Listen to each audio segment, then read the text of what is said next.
নিজ অভিশপ্ত, নিজে অভিশপ্ত হওয়ার পর এর প্রতিশোধ নেওয়ার জন্য আল্লাহ পাকের দরবারে বলেছিল, আয় আল্লাহ, তোমার যেই বান্দাগুলির কারণে, তোমার যেই বান্দার কারণে আমার ইবাদতগুলি নষ্ট হয়ে গেল, আমি অভিশপ্ত হয়ে গেলাম, ওই বান্দাগুলিকে লোভ দেখিয়ে আমি যেমনে পারি সবগুলিকে আমি গোমরাহ করে দেব, পথভ্রষ্ট করে দেব।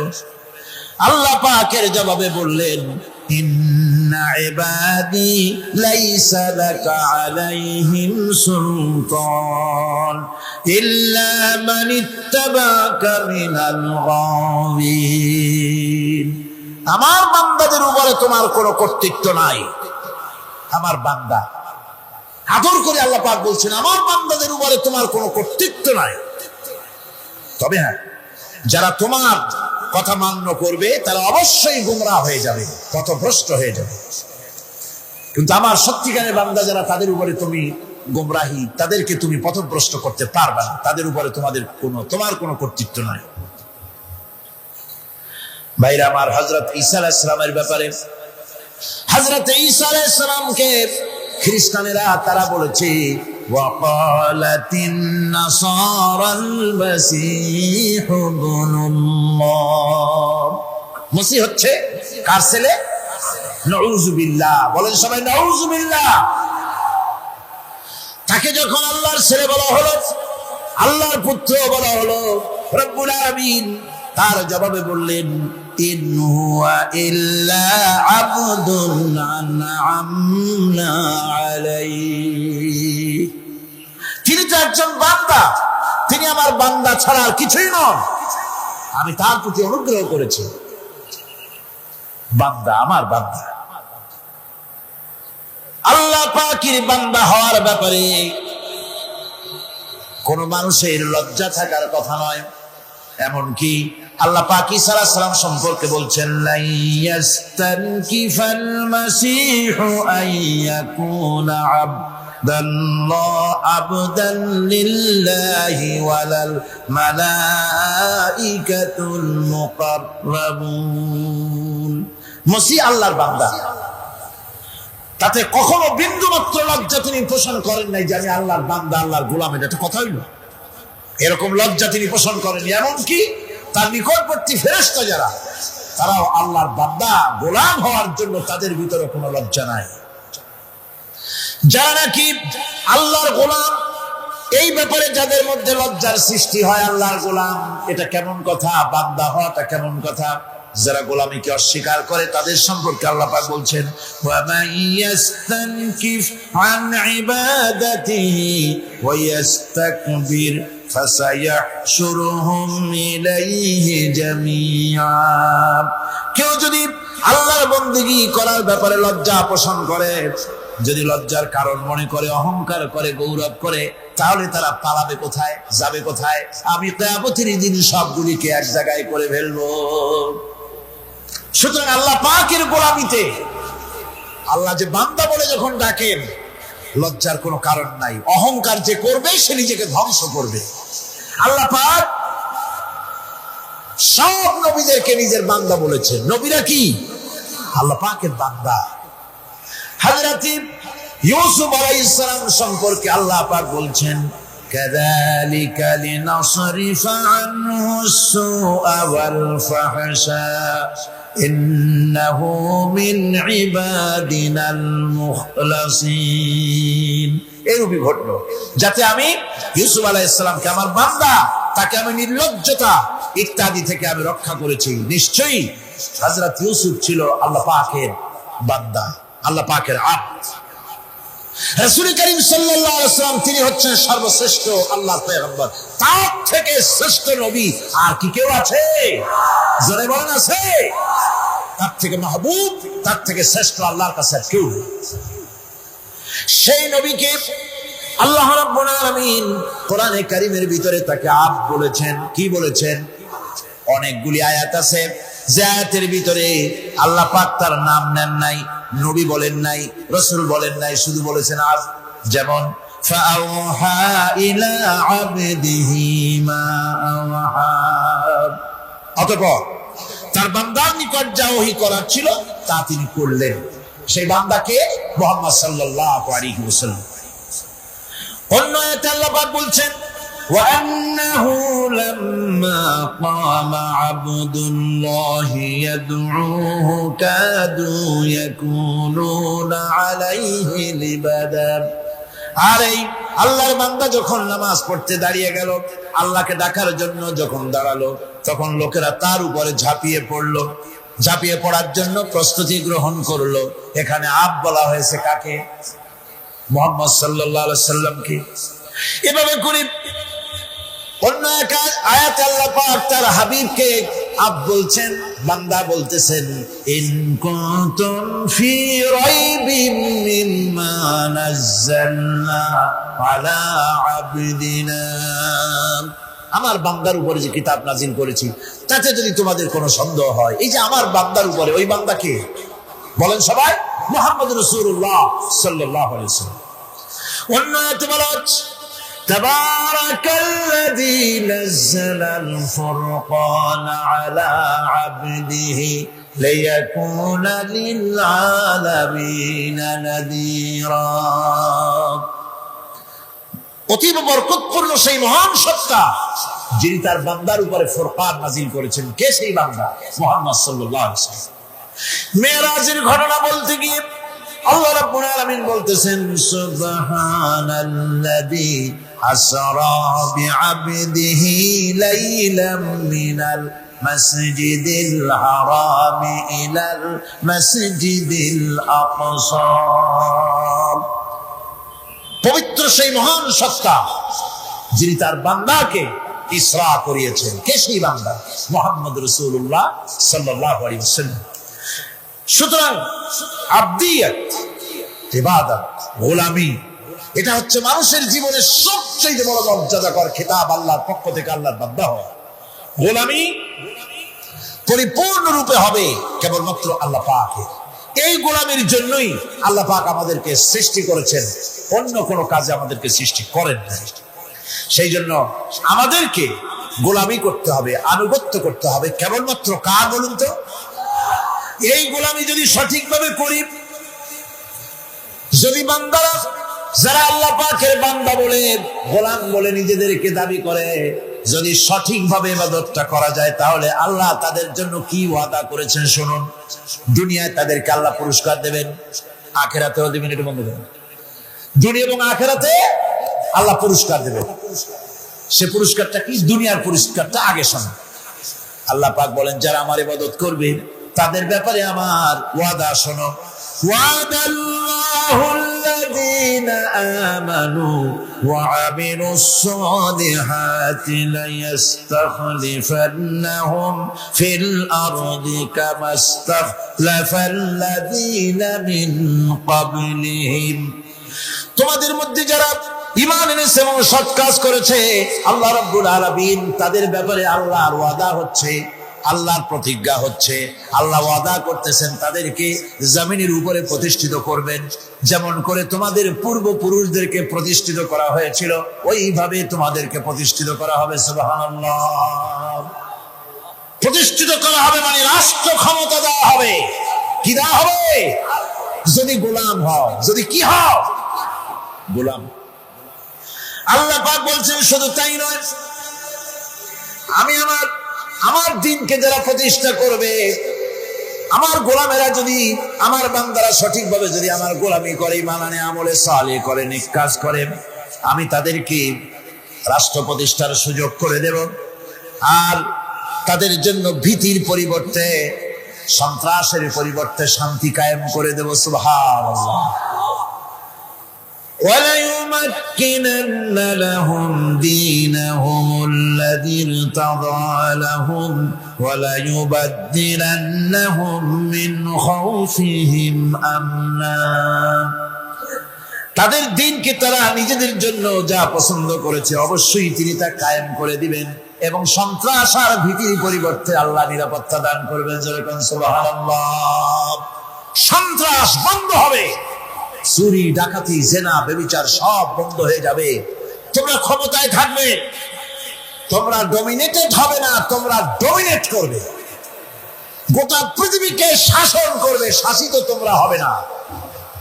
আর ভীতির পরিবর্তে নিরাপত্তা তোমরা লাভ করবে। কি করলে?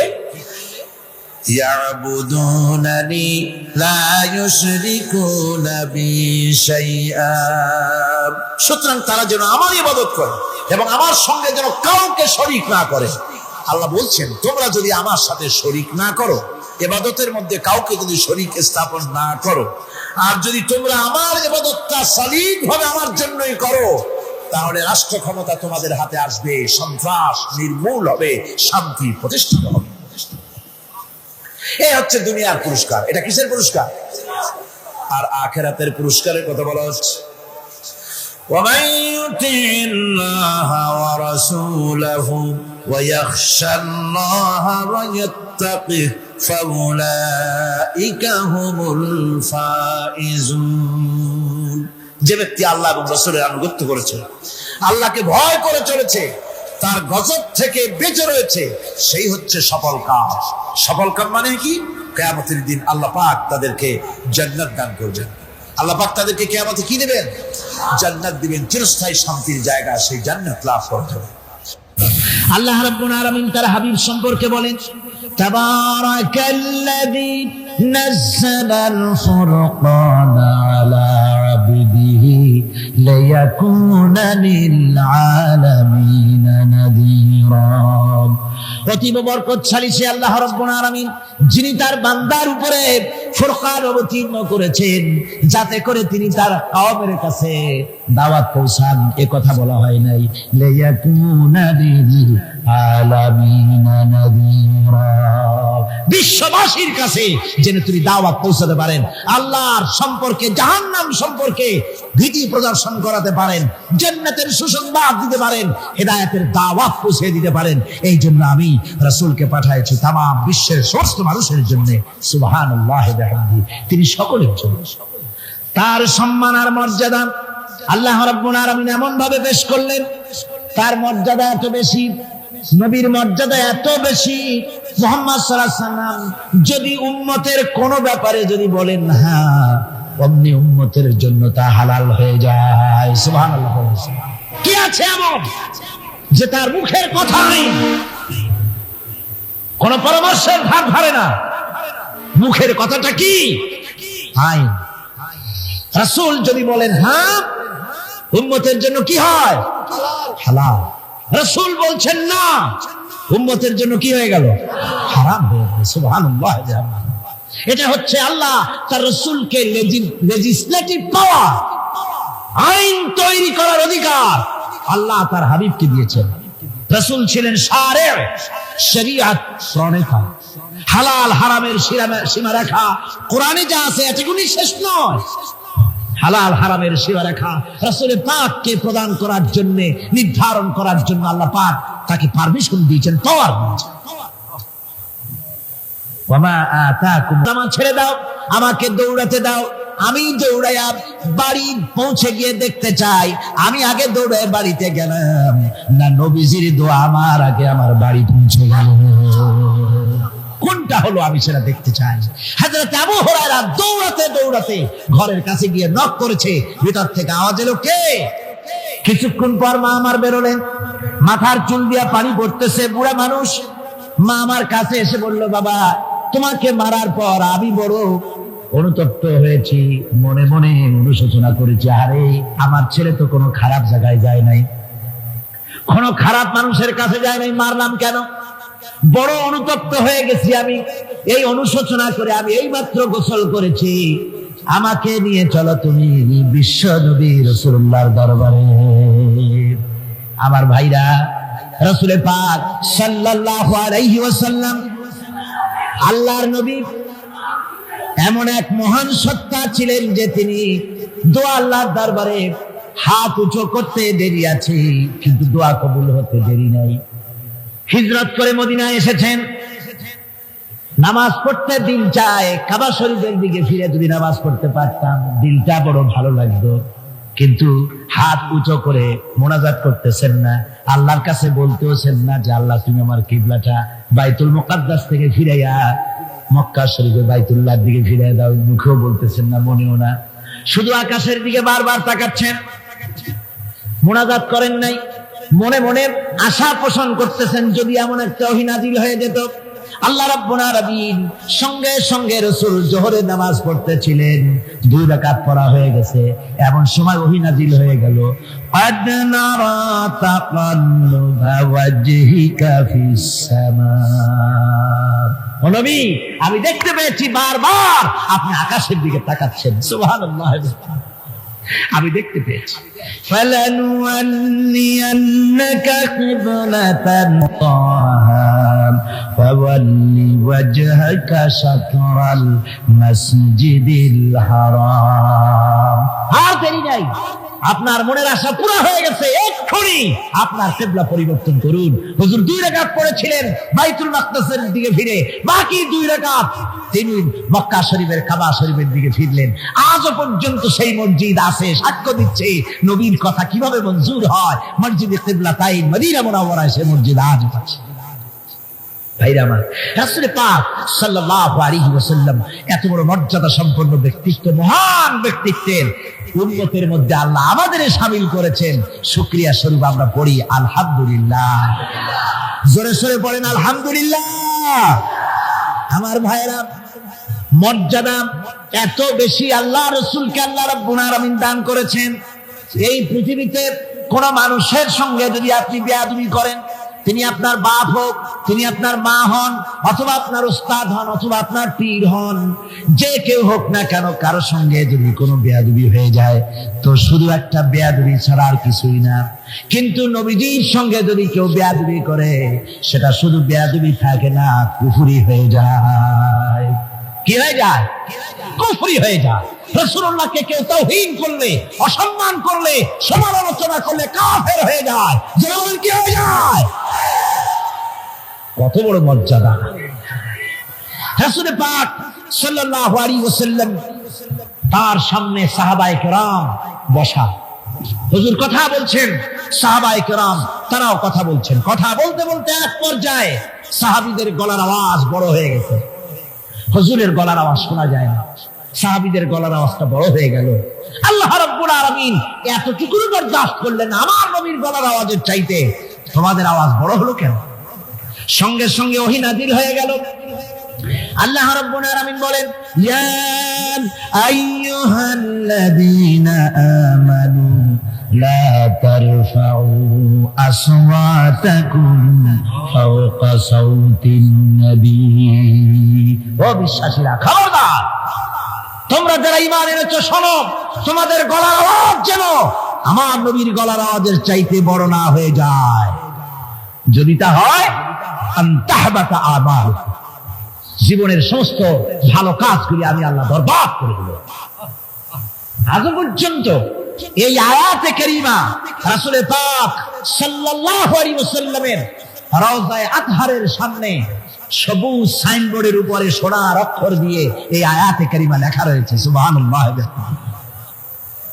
সর্বকালের, সর্বযুগের সর্বশ্রেষ্ঠ মহামানব, সর্বশ্রেষ্ঠ বিশ্বনবী, আল্লাহর পরে যার মর্যাদা, তিনি হচ্ছেন মুহাম্মদ রাসূলুল্লাহ সাল্লাল্লাহু আলাইহি ওয়াসাল্লাম।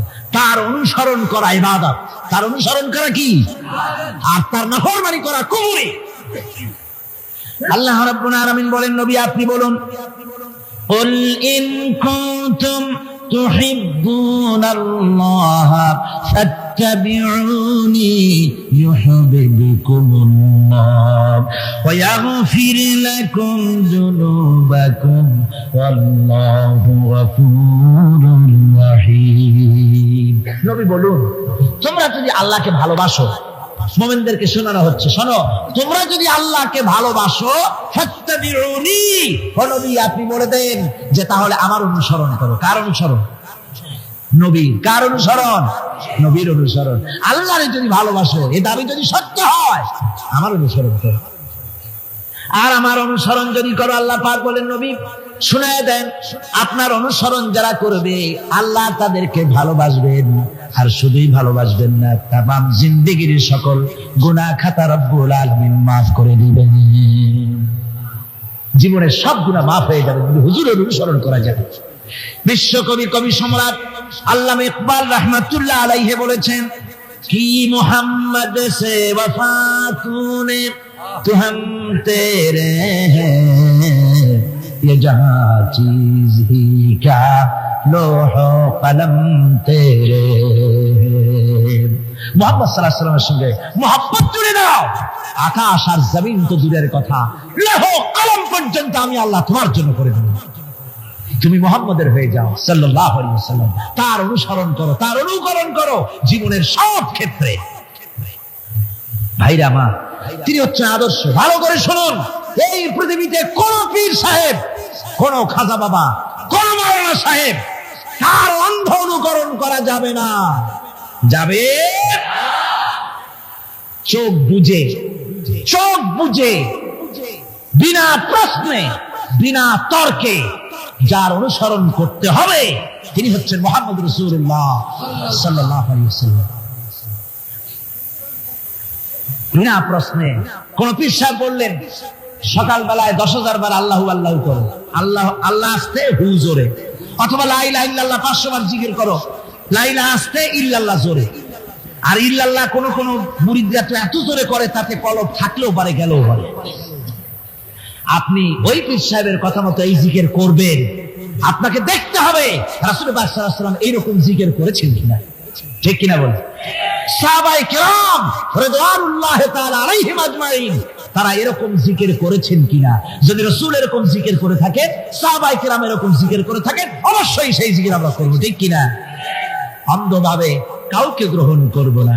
কেউ পাগড়ি বাঁধলো, পেছনটা 6 হাত লম্বা রাখলো, আমার পীর সাহেব, সেই জন্য আমি বুঝি আরো 6 হাতের জায়গায় বরকতের জন্য 12 হাত একেবারে লম্বা করে টানতে টানতে আসবে রাস্তার উপর, এরকম করবো না। জামাটা কেমন হবে, মোষটা কেমনে কাটবো, দাড়িটা কিভাবে রাখবো, টুপিটা কিভাবে লাগাবো, খানা কিভাবে খাবো, তারপরে কিভাবে কি করব আর না করব, সবটার মানদণ্ড হচ্ছেন কে? উসওয়ায়ে হাসানা। লাকাদ কানা লাকুম ফি রাসূলিল্লাহি উসওয়াতুন হাসানা। গ্রহণযোগ্য একমাত্র মহত্তম আদর্শ হচ্ছে তোমাদের রাসূল। তাকে দিয়ে গ্রহণ করতে হবে। পায়ের নখটা কেমনে কাটবে, মাথার চুলটা কেমনে কাটবে, আদর্শ হচ্ছে মুহাম্মদ রাসূলুল্লাহ সাল্লাল্লাহু আলাইহি ওয়াসাল্লাম।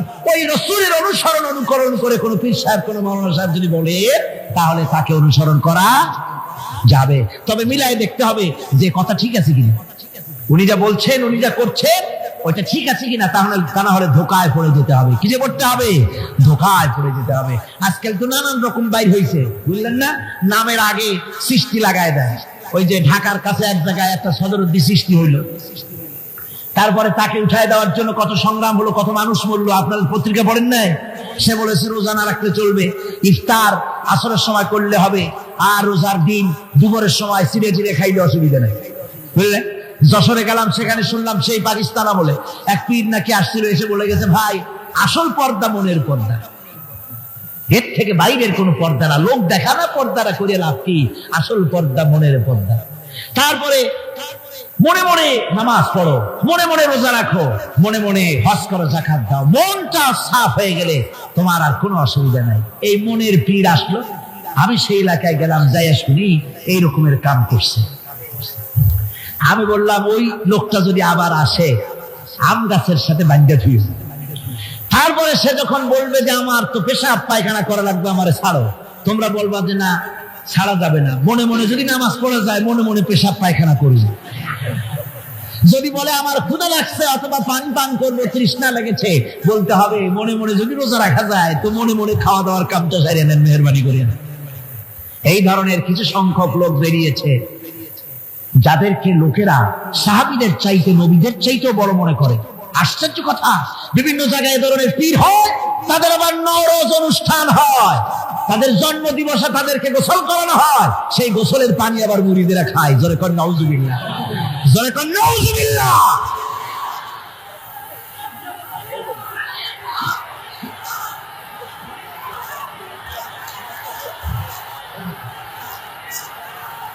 আমার ভাইয়েরা,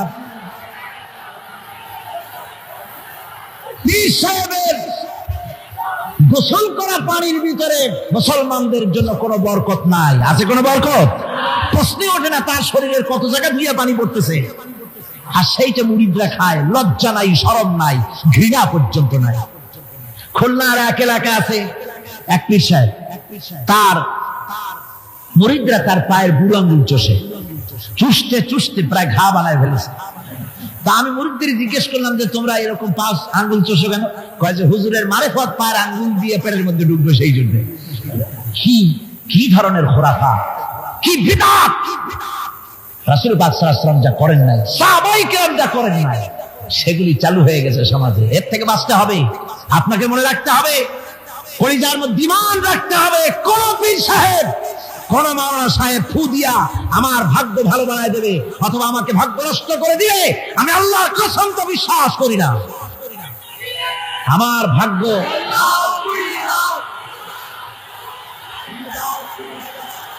আমার ভাগ্য, আমার তাকদীর ভালো বা খারাপ এ সবটা হতে পারে আল্লাহর পক্ষ থেকে। কার পক্ষ থেকে? জোরে বলেন, কার পক্ষ থেকে? আল্লাহর পক্ষ থেকে হতে পারে। সুতরাং আজকে আমাদের দেশে বহুত নকল বেরিয়ে গেছে। পীর মুরিদি একসময় খুব ভালো ছিল, কিন্তু যে জিনিস যত ভালো তার নকল বের হয় তত তাড়াতাড়ি। তবে আলহামদুলিল্লাহ, এখনো আলহামদুলিল্লাহ কিছু হাক্কানি পীর এখনো আছে যারা সমাজের কাজ করেন, যারা ওইভাবে কদম বুঝি নেওয়ার জন্য পা আগ বাড়ায় দেয় না। কথা বুঝতে পেরেছেন? মানুষকে সর্বনাশ করে না, বরং তাদের ইলম আছে, ইলমের দ্বারা মানুষের কাছে হেদায়েতের কথা শোনায়, সমাজ গঠনমূলক কাজ করে, আল্লাহর কোরআন প্রচার করে। এ ধরনের লোক আছে, তবে এদের সংখ্যা কম। ঠিক কিনা? কম, এদের সংখ্যা কম। এরা বিভিন্ন জায়গায় মাজার তৈরি করেছে, মাজারাত তৈরি করেছে, একটা দুইটা মাজার না, বহুত মাজার, গাড়ি বাস সব থামাইয়া তারপরে তাদের কাছ থেকে, মানুষের কাছ থেকে পয়সা কালেকশন করা হয়। ঠিক কিনা? এই যে পয়সা কালেকশন করা হলো, আমি জিজ্ঞেস করি, এই টাকাগুলো যে কালেকশন করা হলো, দেওয়া হলো, এই টাকা দিয়ে কবরে যে শো আছে, ওই টাকা দিয়ে তিনি কি কোনো ফায়দা পান? টাকা দরকার কার? জীবিত মানুষের না মরা মানুষের? তো কমন সেন্স নাই কেন মুসলমানের? যিনি ইন্তেকাল করেছেন, মাটির মধ্যে শুয়ে আছেন, তারে টাকা দেই কেন? উনি কি এই কমলার সিজনে কমলা কিনে খাবেন? তো টাকাটা কেন দেওয়া হয়? এই আপনার টাকা দিয়া এই মাজারকে যারা পাহারা দেয় তারা অনেক বড় লোক হয়ে গেছে। ঠিক কিনা? আবার অনেক মাজার আছে যে মাজারে কেদা শোয়া, তার মাজারের পাহারাদারও জানেন। এরকম আমি নিজেও দেখেছি। জিজ্ঞেস করেছি যে কবর কার? কত তা তো জানি না। একজন আল্লাহর মাহবুব বান্দা শুয়ে আছে এখানে। কে সেই মাহবুব বান্দা? নামটা জানি না। স্বপ্নের মধ্যে দেখলাম আল্লাহর এক ওলির কবর এখানে, সেই জন্য গম্বুজ বানাই দিছি।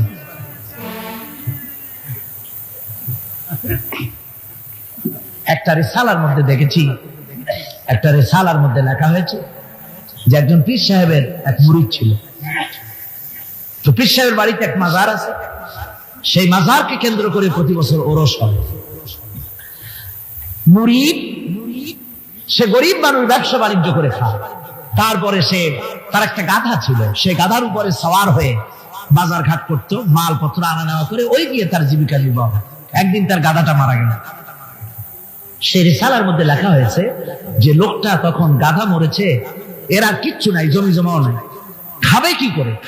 খুব দুঃখ পেল মনে। আর এই গাধা যদি মরে ফুলে পড়ে থাকে তাহলে দুর্গন্ধ হবে।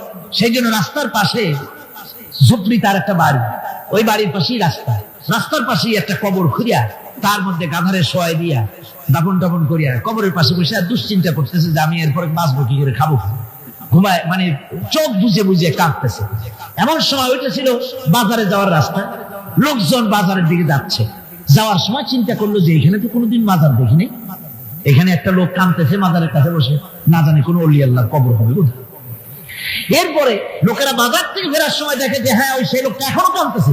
তখন যার কাছে যা ছিল, কেউ দুইটা পান খেয়ে গেল, কেউ একটা বেগুন, কেউ দুইটা চিংড়ি মাছ, কেউ দুইটা টাকা, কেউ একটু মরিচ, এইভাবে তরি তরকারি চাউল যার কাছে যা ছিল কিছু কিছু দিয়ে গেছে। কিছুক্ষণ পর সন্ধ্যার দিকে লোকটা মনে করলো আর কতক্ষণ কান্দি, এখন বাড়ি যাই। চোখ খুলে দেখে চতুর্দিকে খাদ্য, খাবার, তরি তরকারি, পয়সা করি। কয় যে মাশাআল্লাহ, শুনছিলাম হাতি বাঁচতেও লাখ টাকা, মরলেও লাখ টাকা। সে কথা যে গাধার ব্যাপারে খাটে তা তো জানি না। এই গাধা মরিও তো আমার বাঁচায় গেছে। এখন ওই কবরের উপরে, গাধার কবরের উপরে চাদর টাদর চড়ায় চড়ায় দিয়া ওইখানে জুজ্জাক করে বসছে। বছর খানিক চলে গেল, লোকেরা পয়সা করি দেওয়া শুরু করলো। এরপরে সেখানে সে ইট পাটকেল জোগাড় করলো, একটা বিল্ডিং তৈরি করলো, সামনে সাইনবোর্ড লাগাই দিল হযরত গেদা শাহ রহমাতুল্লাহ আলাইহির মাজার। মানুষ প্রতি বছর ওরসে এখানে জমা হচ্ছে, টাকার অভাব নাই। এখন এই লোক যার মুরিদ, সেই পীর সাহেবের কাছে অন্যরা এসে কয়, হুজুর আপনার মাজারের আর বরকত কি, আপনার মুরিদের মাজারের কাছে মানুষ ভরা, টাকার অভাব নাই। পীর সাহেব কৌতূহল হলো যে ও আবার একটা মাজার পাইল তো। তারপরে একদিন ওই মুরিদকে ডেকে বললো, বাবা সত্যি কথাটা আমারে কও, এই মাজার কার? মুরিদ কয় যে হুজুর আপনি আমার ওস্তাদ, আপনার কাছেই সব শিখছেন, কিন্তু এই কথা কাউকে বলবেন না। বল না, বল না কি হয়েছে, মাজারটা কার? বললো যে হুজুর যে গাধাটা নিয়ে ব্যবসা করতাম, ওই গাধাটা মরে গেল, তারে কবরে দিয়েছি, এরপরে পরে এই ঘটনা হয়েছে। পীর সাহেব কয়, আমি আরো চিন্তা করছিলাম যে না জানি কোন সত্যি কোন পীর সাহেব মাজার, অসুবিধা হয় নাই, তোমার ওখানে যেটার কবর ওইটার মায়ের কবর হলো আমার বাড়িতে। মানে ওই বাচ্চা গাধা তো পীর সাহেব দিয়েছিল। তাহলে আমার ভাইরা, আপনারা আশ্চর্য হবেন, বাংলাদেশে এরকম বহুত মাজার আছে, সে মাজারের কোনো ঠিকানা নাই, কার মাজার তারও কোনো খোঁজ খবর নাই। মানুষকে শোষণ করে টাকা পয়সা লুণ্ঠন করা হতেছে। মাজার একটা হলে তার উপরে চাদর দেওয়া লাগবে, আগরবাতি দিতে হবে, মোমবাতি দিতে হবে, গোলাপ পানি ছিটাতে হবে। কোথায় পেয়েছেন? কোন হাদিসে পেয়েছেন? মাজারে যদি চাদর দিতে হতো, রাসূল পাক সাল্লাল্লাহু আলাইহি ওয়াসাল্লামের কবরের উপরে লোকেরা সুতার চাদর দিত না, নিজের কলিজা বাইর করে কলিজা দিয়ে চাদর বিছায় দিত হুজুরের মাজারের উপরে। জান্নাতুল বাকিতে গিয়ে দেখুন, জান্নাতুল বাকিতে শহাদায়ে উহুদ আছে, সেখানে সাহাবায়ে কিরাম আছে, আজওয়াজে মুতাহহারাত আছে, বানাতে রাসূল, ইবনে রাসূল, আহলে বাইত সেখানে শুয়ে আছেন। হযরত ওসমান রাদিয়াল্লাহু তাআলা আনহুর মতো লোক সেখানে ঘুমিয়ে আছেন। রাইসুল মুফাসসিরিন হযরত ইবনে মাসউদ রাদিয়াল্লাহু তাআলা আনহু সেখানে ঘুমিয়ে আছেন। হযরত ইবনে আব্বাসের উনি ওখানে, ওনার কবর হচ্ছে গিয়ে তায়েফে।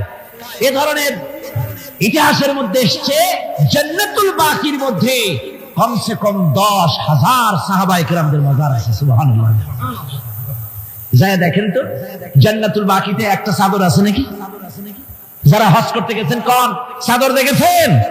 আগরবাতি আছে, মোমবাতি আছে, গোলাপ পানি আছে। সুতরাং এই বিদআত থেকে বাঁচতে হবে মুসলমানদেরকে।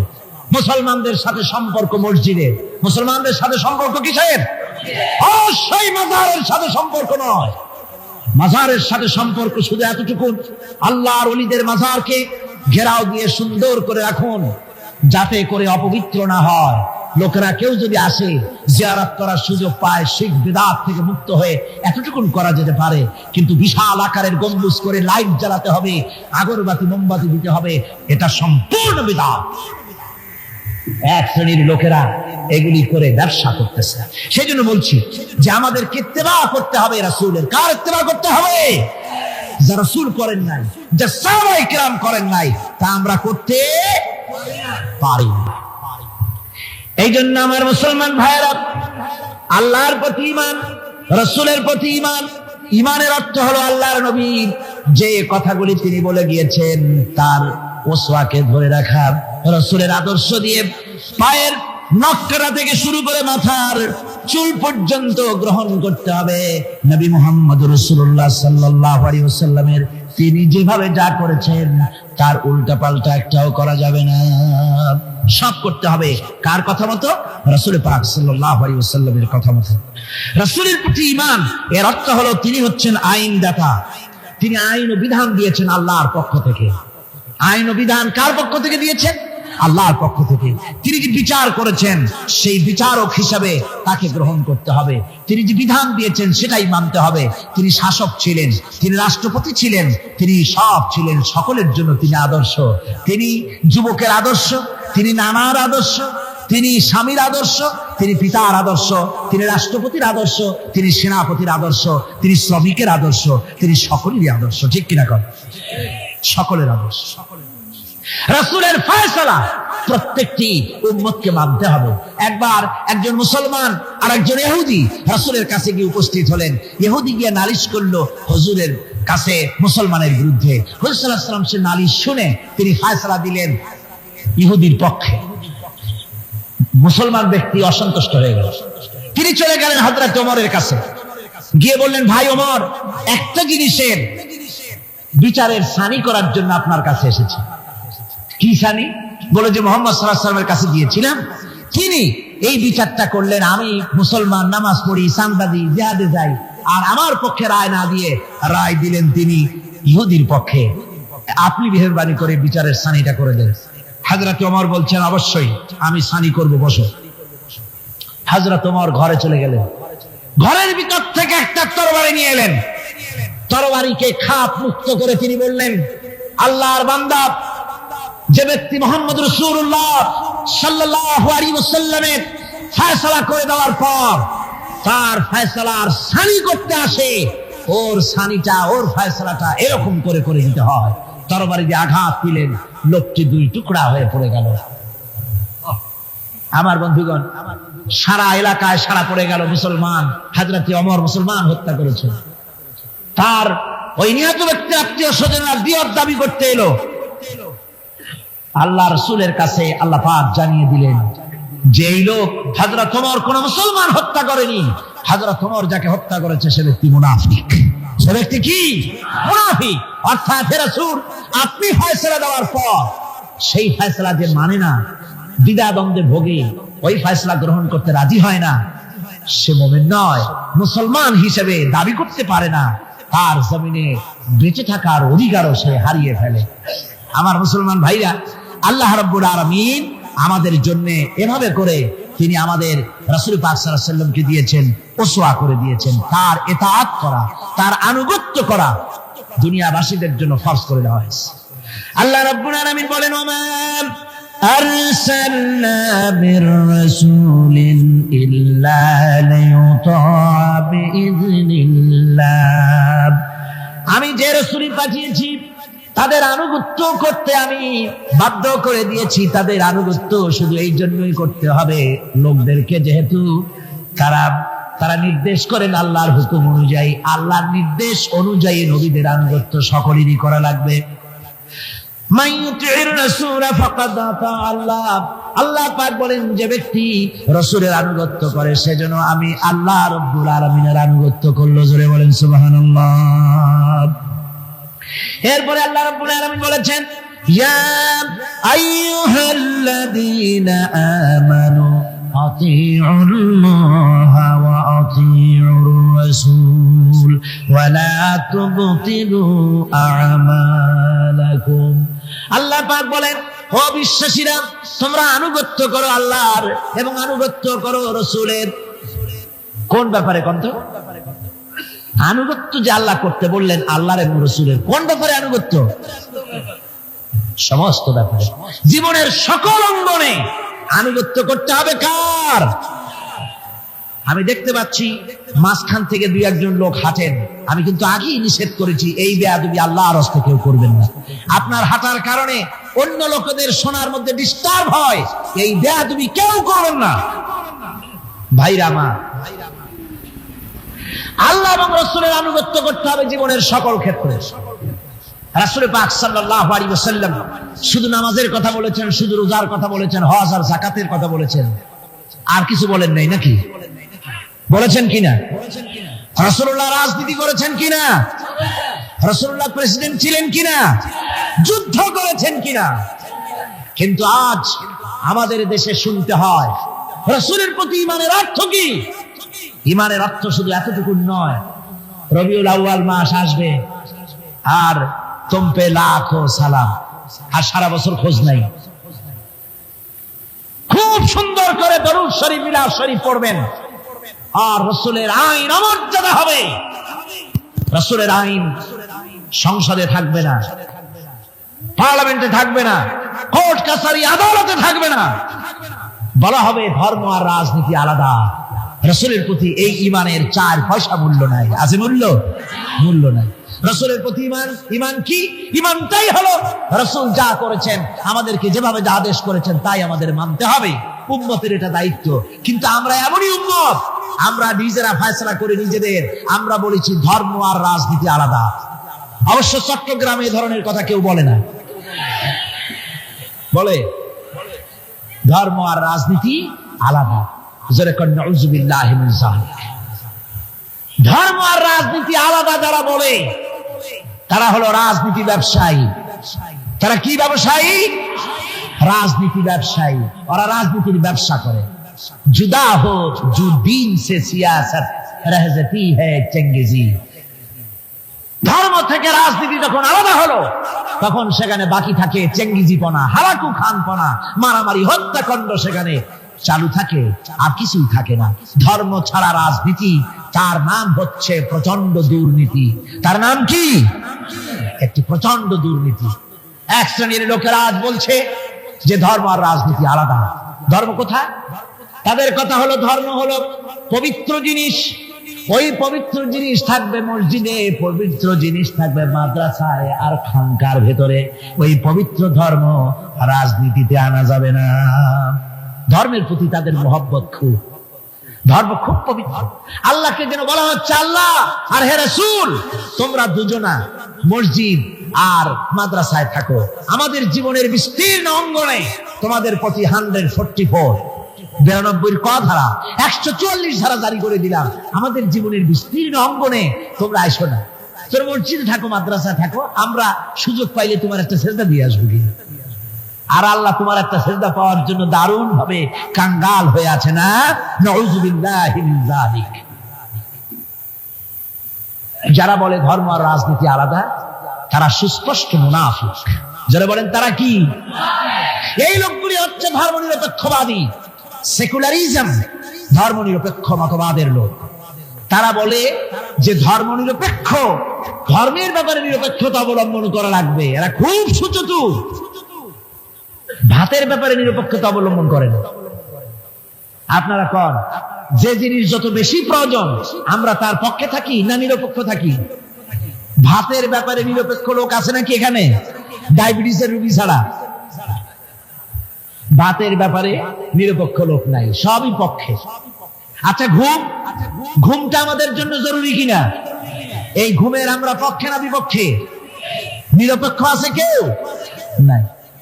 বিবাহ যারা করে নাই সেই সব যুবকদের জন্য বিবাহটা জরুরি কিনা? এই জরুরি বিষয়ের প্রতি যুবকদের কি মত? এ ব্যাপারে কি নিরপেক্ষ না পক্ষে? খুব জোরেই বলেছে পক্ষে।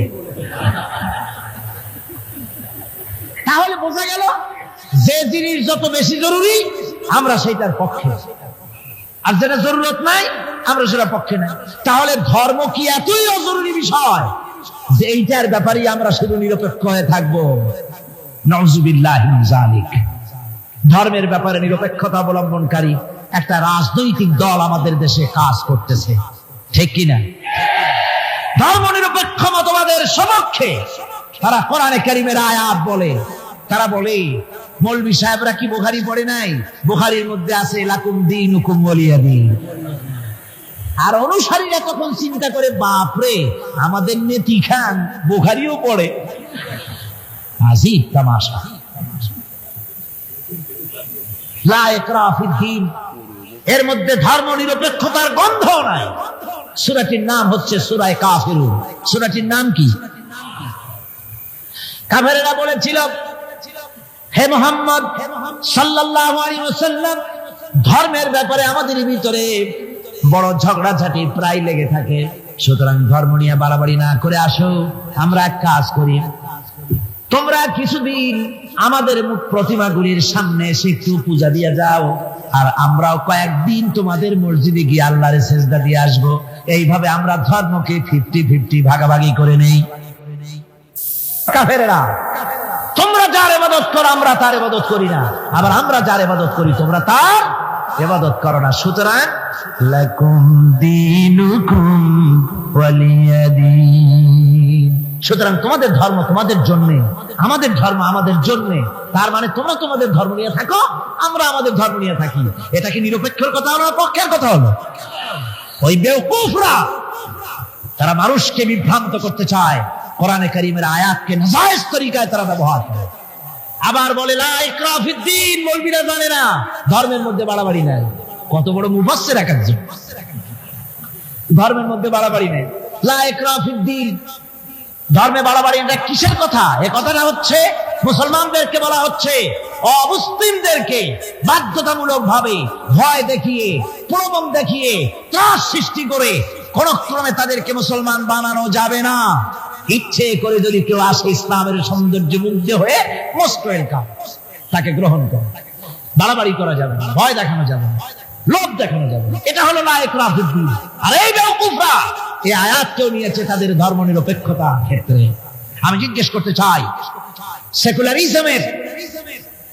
সেকুলারিজম দিয়ে তাদের মন মস্তিষ্ক ভরপুর সেসব ভাইদেরকে জিজ্ঞেস করি, বিবেক দিয়ে চিন্তা করুন, ধর্ম নিরপেক্ষ আপনি কেন হবেন? দুনিয়ার কোন পয়গম্বর কি ধর্মের ব্যাপারে নিরপেক্ষ ছিলেন? আপনি যার উম্মত, আমরা যার উম্মত, বিশ্বনবী তিনি কি ধর্মের ব্যাপারে নিরপেক্ষ ছিলেন? রাসূলুল্লাহ রীতিমতো রাষ্ট্রপ্রধান ছিলেন, প্রেসিডেন্ট ছিলেন। সুবহানাল্লাহ। 12.5 লক্ষ বর্গ মাইল শাসন করেছেন। প্রেসিডেন্ট ছিলেন মুহাম্মদ রাসূলুল্লাহ সাল্লাল্লাহু আলাইহি ওয়াসাল্লাম। জীবনে বহু যুদ্ধ করেছেন। এই যুদ্ধের কমান্ডার ইন চিফ ছিলেন, প্রধান সেনাপতি ছিলেন। সশস্ত্র যুদ্ধ করেছেন, মোকাবেলা করেছেন অস্ত্র নিয়ে। শ্রমিক হয়ে কাজ করেছেন, শ্রম সমস্যার সমাধান করেছেন। মসজিদে নববী ছিল এই রাজনীতির প্রাণ কেন্দ্র। মসজিদে নববী কি ছিল? রাজনীতির প্রাণ কেন্দ্র। রাসূলুল্লাহ এখানে বসেই রোম, শাম, পারস্য বিজয়ের পরিকল্পনা করতেন। এখানে বসেই উহুদ, বদর, হুনাইন যুদ্ধের সৈন্য রিক্রুট করেছেন মসজিদ নববীর ভেতরে বসে। এখানে বসে রাষ্ট্রদূতদের সঙ্গে সাক্ষাৎ প্রদান করেছেন, বিচার ফয়সালা করেছেন মসজিদের মধ্যে। আর আজ বলা হয় মসজিদের মধ্যে রাজনীতি বলতে দেওয়া হবে না। মসজিদের মধ্যে কেউ কি ইলেকশনের কথা, মসজিদের মধ্যে কেউ কি তার দলের কথা বলে? বলে কোরআনের রাজনীতির কথা। কিসের রাজনীতির কথা বলে? কোরআনের রাজনীতির কথা বলে। সুতরাং ধর্ম আর রাজনীতি আলাদা, এই কথা যারা বলে, এই সেকুলারিজমের লোকেরা, তারা শুনে রাখুন, ধর্ম নিরপেক্ষ মতবাদ একটি কুফরি মতবাদ। এটা কি মতবাদ? জোরে বলতে হবে, এটা কি মতবাদ? এটি একটি কুফরি মতবাদ। ধর্ম নিরপেক্ষতার মানে হচ্ছে ধর্মহীনতা। ধর্ম নিরপেক্ষতার মানে কি? ধর্মহীনতা। ওরা কোনদিন সব সময় বলবে ধর্মকে ব্যবহার করতেছে রাজনীতিতে। বেচারা তোমরাও ধর্মের কথা বলো না, তা ওরা বলবে না। ওরা ওদের কর্মীদেরকে কখনো নামাজের কথা বলবে না। যদি বলে, তা বলে এই জন্য, তোমরা নামাজ পড়ো মসজিদে যাইয়া দেখো কেউ রাজনীতির কথা বলে নাকি। নামাজ পড়ার জন্য নয়, রাজনীতি কেউ করে নাকি তা দেখার জন্য, গোয়েন্দাগিরি করার জন্য। হায় রে কপাল পোড়ার দল। আমার দেশে এই ভণ্ডামি ছিল না। ধর্ম নিরপেক্ষ মতবাদ একটা ভণ্ডামি। জোরে বলেন, এটা কি? আমার দেশে এটা ছিল না। এই ভণ্ডামিমূলক ধর্ম নিরপেক্ষতা রাজনীতি বাংলাদেশে ছিল না। 1971 সনের পরে যারা ক্ষমতায় এলো, তারা ভারত থেকে, ভারতের কাফেরদের তৈরি করা পৃথিবীর এই নিকৃষ্ট মতবাদ বাংলাদেশে আমদানি করেছে।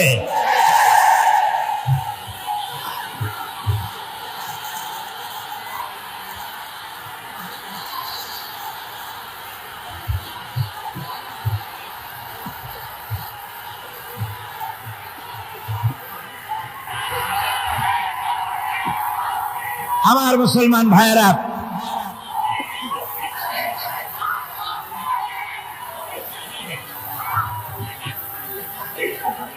এই যে কোরআন শরীফ, এই কোরআন শরীফ মানতে হবে মুসলমানদেরকে। রাসূলের উপরে ঈমান আনার অর্থ শুধু মিলাদ শরীফ পড়া নয়। কোন নেত্রী কি বললো তার ধার কোন মুসলমান ধারতে পারে না। মুসলমান ধার ধারবে আল্লাহ আর রাসূলের। ঠিক কিনা? কম যারা বলেন ঠিক কিনা? ভারতের গোলাম এরা বলে ধর্ম নিরপেক্ষতার মানে ধর্মহীনতা নয়। যদি ধর্ম নিরপেক্ষতার অর্থ ধর্মহীনতা না হবে, তাহলে 1971 সনের পরে তোমরা ক্ষমতায় এসে বিশ্ববিদ্যালয় সমূহের মনোগ্রাম থেকে ইকরা বিসমি রাব্বিকাল্লাযী খালাক রাব্বি জিদনি ইলমা, এই আয়াত দুটিকে তুলে ফেললে কেন বলো? কোন জবাব আছে? কোন জবাব নেই। সলিমুল্লাহ মুসলিম হল নাম ছিল, মুসলমান শব্দ বাদ দিয়েছে। নাম ছিল সলিমুল্লাহ মুসলিম হল, মুসলিম শব্দ বাদ দিয়ে দিল। তারপরে নজরুল ইসলাম কলেজ, ইসলাম সহ্য হলো না, ইসলাম বাদ দেয়া শুধু নজরুল কলেজ। ওদের যে দল, সেই দলটার নামের মধ্যেও একটা মুসলিম শব্দ ছিল। জি, ওদের দলটার নামের মধ্যেও মুসলিম শব্দ ছিল, ছিল না?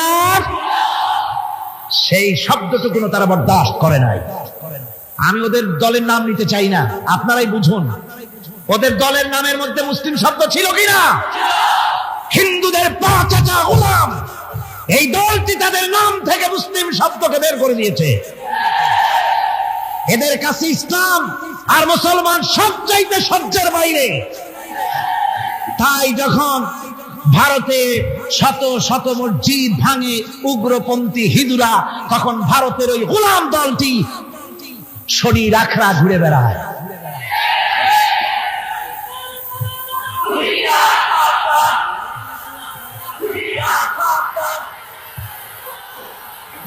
আমার মুসলমান ভাইদের খেদমতে আমি আরজ করতে চাই, মুসলমানদেরকে আজ বুঝতে হবে ধর্মনিরপেক্ষ মতবাদ মুসলমানদের জন্য জায়েজ নাই, হারাম। দুনিয়ার সব আলেম একমত, এই ফতোয়ার উল্টা কেউ ফতোয়া দিতে পারবে না। দুনিয়ার সব মুফাসসিরিন, মুহাদ্দিসিন, উলামায়ে কেরাম, মুফতি সব একমত, ধর্মনিরপেক্ষ মতবাদ কুফরি মতবাদ। কি মতবাদ? যারা বলেন কি মতবাদ? কোন মুসলমানের সন্তান যাকে মুসলমানের জন্ম দিয়েছে ধর্মনিরপেক্ষবাদের আন্দোলন করতে পারে না, হারাম, হারাম।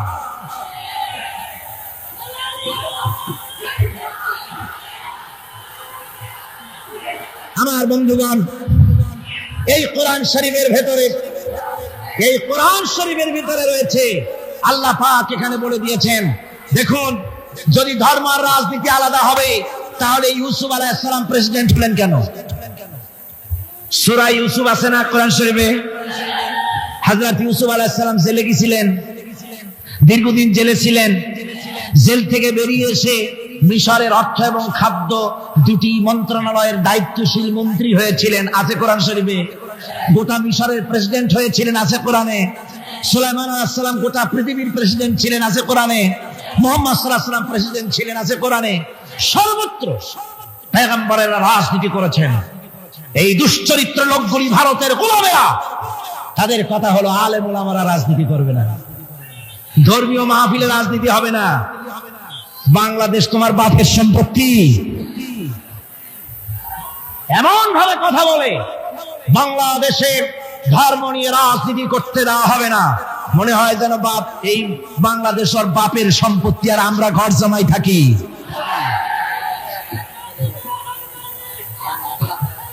সুতরাং কোরআনের রাসূলের প্রতি ঈমানের অর্থ হলো রাসূলুল্লাহ যে ধরনের রাষ্ট্র কায়েম করেছেন মদিনায়, ওই রকম রাষ্ট্র কায়েমের শপথ নিতে হবে, এর নাম রাসূলের প্রতি ঈমান। ঠিক কিনা?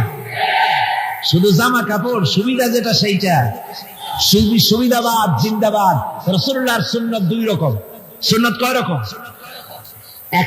এক ধরনের সুন্নাত আমল করা সহজ, আর এক শ্রেণীর সুন্নাত আমল করা কঠিন। ঠিক কিনা? আমি কিন্তু সুন্নতের মর্যাদা সম্পর্কে কথা বলছি না, আমি বলছি আমলের ব্যাপারে ধরনটা। এক শ্রেণী রাসূলের কোন সুন্নতের কদর কিন্তু কম নয়, আকাশ আর জমিন বিক্রি করলেও রাসূলের একটা সুন্নতের সমান মর্যাদা হবে না।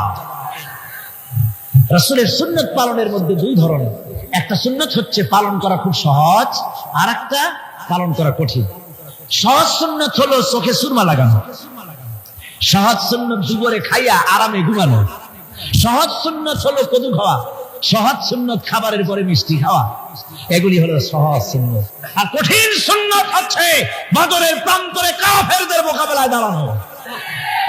কঠিন সুন্নত হচ্ছে উহুদের ময়দানে দান মোবারক শহীদ করার সুন্নত। কঠিন সুন্নত হচ্ছে বাতিলের বিরুদ্ধে মানুষের তৈরি করা মতবাদকে উৎখাত করে আল্লাহর জমিনে আল্লাহর দ্বীন কায়েম করার সুন্নাত।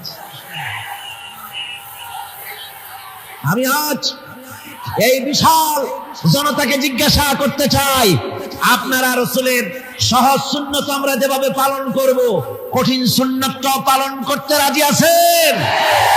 তাহলে বাংলাদেশের বুকে ধর্ম নিরপেক্ষতার মুখে লাথি মেরে কোরআনের রাজ কায়েম করতে রাজি আছেন? দুহাত উঁচু করে দেখান। আলহামদুলিল্লাহ, আলহামদুলিল্লাহ।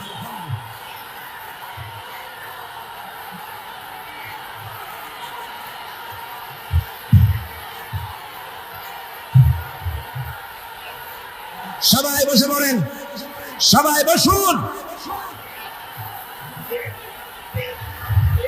বসুন না, সবাই বসে পড়ুন। আমি বুঝতে পারছি অবস্থাটা, বিষয়টা বুঝতে পারছি। এক বুড়ি রাস্তা দিয়ে যাওয়ার সময় আচার খাইল, খাইয়া কয় যে আচার যখন খাইলাম একটু পান খাইনি, তো স্লোগানের যখন জোর উঠছে একটু দাঁড়াই মাথা সোজা করে নি।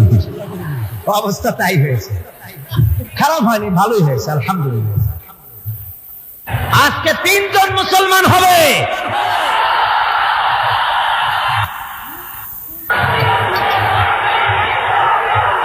আমার ভাইরা, আলহামদুলিল্লাহ, কোরআনে কারীমের বরকতে প্রতি বছর এই মাহফিলে আলহামদুলিল্লাহ বহুত অমুসলিমরা ইসলামের সুশীতল ছায়ায় আশ্রয় গ্রহণ করেন। সকলে বলেন আলহামদুলিল্লাহ, সবাই বলেন আলহামদুলিল্লাহ। আগামীকাল এই মাহফিলের শেষ দিন, আর কয়দিন আছে? দেখতে দেখতে দিনগুলি সব ফুরিয়ে গেল, আর মাত্র একটি দিন আছে। এত বড় নিয়ামত আমাদের কাছ থেকে বিদায় হয়ে যাচ্ছে। এই নিয়ামতে শরীক হওয়ার জন্য কালকে হবে আখেরি মোনাজাত। কোরআনে কারীমের 5 দিন ব্যাপী তাফসীরের মাহফিলের মোনাজাত অত্যন্ত গুরুত্বপূর্ণ। সেই মোনাজাতে শরীক হওয়ার জন্য আগামীকাল দলে দলে চতুর্দিক থেকে মিছিল সহকারে গোটা শহর যেন মিছিলের শহর হয়ে যায়। কিসের শহর?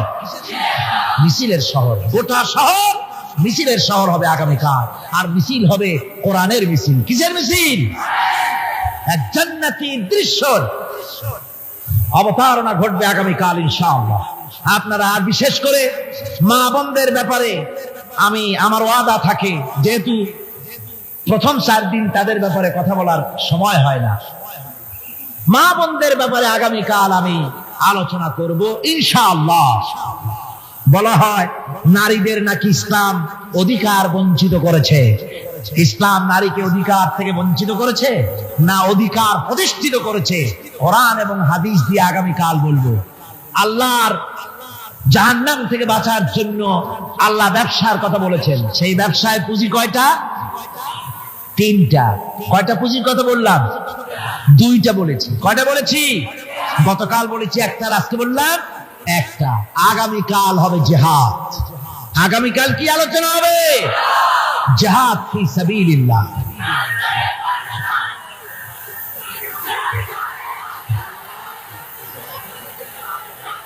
আগামীকাল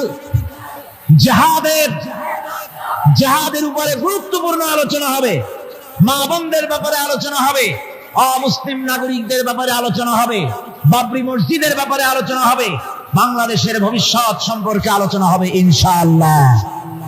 সে আলোচনায় শরীক হবেন আপনারা। দলে দলে আগের থেকে চলে আসবেন, আর মেহরবানি করে মাঝখান থেকে হাঁটার নিয়ত করে আসবেন না। উজু করে টাইট হয়ে বসবেন, যাতে আখিরি মোনাজাত করে আপনি উঠতে পারেন। মনে থাকবে তো? এর উল্টা পাল্টা যেন না হয়। এখন জনাব বদিউল আলম সাহেব কিছু কথা বলবেন বোধহয়। 3 জন ইসলাম গ্রহণ করবেন, ইসলাম কবুল করতে এসেছেন। তার মধ্যে 1 জন মহিলা, 2 জন পুরুষ। মহিলা পূর্ব নাম রিনা বড়ুয়া, বর্তমান নাম পছন্দ করেছে মুসাম্মদ সাকিনা খাতুন। পুরুষ নাম রতন মন্ডল, বর্তমান নাম পছন্দ করেছে মোহাম্মদ সেলিম। আর শ্রী গণেশ চন্দ্র সরকার, বর্তমান নাম পছন্দ করেছে মোহাম্মদ ওসমান গনি। এই তিনজনকে এখন ইসলাম কবুল করা হচ্ছে। মহিলা যিনি, তিনি পর্দার আড়ালে আছেন। এখানে মাইকে আমি যা বলছি আপনি পর্দার আড়ালে থেকে আপনি উচ্চারণ করবেন আমাদের সাথে। লা ইলাহা ইল্লাল্লাহু মুহাম্মাদুর রাসূলুল্লাহ। আল্লাহ ছাড়া কোনো ইলাহ নাই, উপাস্য নাই, মাবুদ নাই। মুহাম্মদ সাল্লাল্লাহু আলাইহি ওয়াসাল্লাম আল্লাহর প্রেরিত রাসূল। আশহাদু আন লা ইলাহা ইল্লাল্লাহু ওয়াহদাহু লা শারীকা লাহু ওয়া আশহাদু আন্না মুহাম্মাদান আবদুহু ওয়া রাসূলুহু। আমি সাক্ষ্য দিচ্ছি আল্লাহ ব্যতীত কোনো ইলাহ নাই, মাবুদ নাই, উপাস্য নাই। আমি আরো সাক্ষ্য দিচ্ছি মুহাম্মদ সাল্লাল্লাহু আলাইহি ওয়াসাল্লাম আল্লাহর বান্দা এবং প্রেরিত রাসূল। আল্লাহ এক, একক, তার কোনো অংশীদার নাই। সকলকে সালাম। আসসালামু আলাইকুম। আল্লাহর এই দুই বান্দা আলহামদুলিল্লাহ এখন আমাদের ভাই হয়ে গেল। আমাদের কি হয়ে গেল? আমি গতকালও বলেছি, রাসূল পাক সাল্লাল্লাহু আলাইহি ওয়াসাল্লাম বলেছেন, যখন কোন অমুসলিম ইসলাম কবুল করে তখন আল্লাহ রাব্বুল আলামিন তার আমলের সমস্ত গুনাহ খাতাকে মাফ করে দেন। সবাই বলেন সুবহানাল্লাহ। এখন দুই ভাই আর ভেতরে যিনি আছেন যে মহিলা, এনারা তিনজন একদম মাসুম বেগুনাহ নবজাতক সন্তানের মতোই হয়ে গেল আলহামদুলিল্লাহ। এই বিশাল জনসমুদ্রের পক্ষ থেকে আমি তাদেরকে আলিঙ্গন করছি।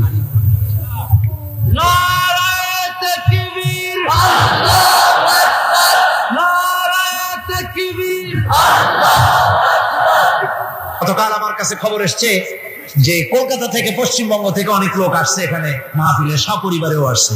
এক ভদ্রলোক, তার স্ত্রী অপারেশন, সে অপারেশন ভালো করে সুস্থ হয়নি, তারপরেও তাদের প্রাণের দাবি কোরআনে কারীমের তাফসীরে মাহফিল তারা শুনতে আসবে। তার ছেলেরা অযোধ্যায় পড়াশোনা করে, যেখানে বাবরি মসজিদ ভাঙা হয়েছে, মাদ্রাসায় পড়াশোনা করে।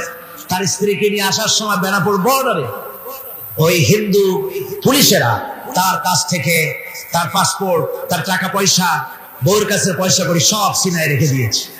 ভদ্রলোকের নাম আলী আসগর। তিনি গতকাল এই মঞ্চে এসেছিলেন, আজকে আসছেন কিনা জানি না। কালকে তিনি আমার কাছে দোয়া চেয়ে চিঠি লিখেছেন তার এক বন্ধু, তার জন্য আজকে দোয়া হবে।